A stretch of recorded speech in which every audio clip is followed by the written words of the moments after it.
افغانستان کے بارے میں صدر نے کیا کہا اور عراق میں فوجی کیوں رکھنا چاہتے ہیں، وہ کیا وجہ بتائی انہوں نے؟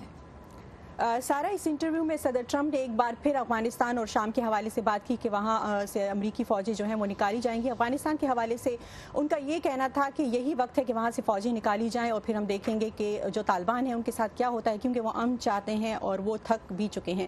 ان کا جو یہ انٹرویو ہے وہ ایک ایسے وقت سامنے آیا جب گزشتہ ہفتے ہم نے دیکھا کہ امریکی انٹیلیجنس کے جو حکام تھے وہ اکٹھے ہوئے اور انہوں نے اس خدشے کا اظہار کیا کہ افغانستان اور شام سے امریکی فوجوں کا جب انخلا ہوگا تو وہاں پر داعش اور القاعدہ کے جو جنگجو ہیں وہ پھر سے سرگرم ہو جائیں گے۔ اس انٹرویو میں صدر ٹرمپ سے عراق کے حوالے سے بھی پوچھا گیا تو ان کا کہنا تھا کہ امریکہ کی جو فوجیں ہیں وہ خطے میں موجود رہیں گی۔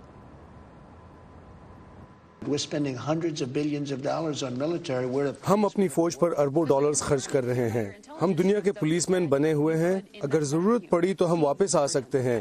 ہمارے جہاز انتہائی تیز رفتار ہیں، ہمارے پاس بہت اچھے کارگو جہاز ہیں اور میں وہاں سے نہیں نکل رہا۔ عراق ہمارا فوجی اڈہ ہے، میں اسے قائم رکھنا چاہتا ہوں تاکہ وہاں سے ایران پر نظر رکھی جا سکے۔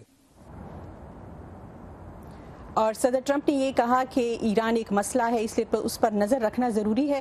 عراق میں امریکی فوجوں کے اڈوں کے حوالے سے ان کا یہ کہنا تھا کہ عراق میں یہ فوجی اڈے اس لیے بھی اہم ہے کیونکہ یہ واحد جگہ ہے جہاں سے امریکہ پورے مشرق وسطیٰ پر نظر رکھ سکتا ہے۔ اور ایران پر نظر رکھنے کے حوالے سے آج ہی عراق کے صدر برہام صالح نے ایک فورم سے خطاب میں کہا کہ امریکہ نے ہم سے اس کی اجازت نہیں مانگی۔ جی سارا۔